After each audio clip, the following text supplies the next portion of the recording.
There's something about story doled out through voiceover and still images that makes one not want to pay attention. Wraithborne is a 3D beat-em-up along the lines of God of War, and really, unlike that game, the exposition about your quests and actions presented here does not aid in the gameplay, and it certainly does not add any context, drama, or sense of purpose.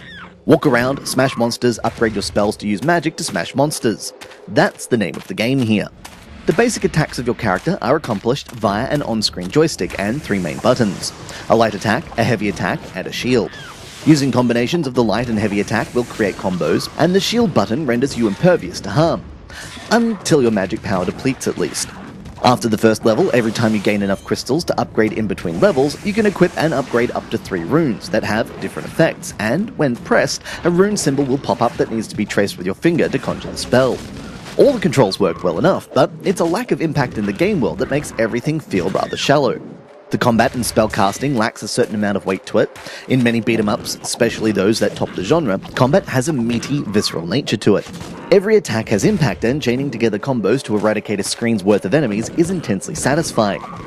Wraithborne, on the other hand, seems to lack a connection between your attacks and the destruction of your enemies. It feels more like you're going through the motions of button pressing rather than being engaged in the game's conflict, and it certainly is a mark against the title. Which is a shame because, on the presentation side, the game excels. AlphaDog have made good use of the Unreal Engine to create some really nice environments for their action to take place in, and the enemy designs have subtle variations based on their difference in attacks that show a nice attention to detail. It's just a shame this focus on the art of the game wasn't balanced out with fine-tuning the mechanics to deliver combat that could excel at engaging the player on a more deep-seated level. For those looking for a new hack and slash on the App Store, Wraithborne will certainly fulfill that need.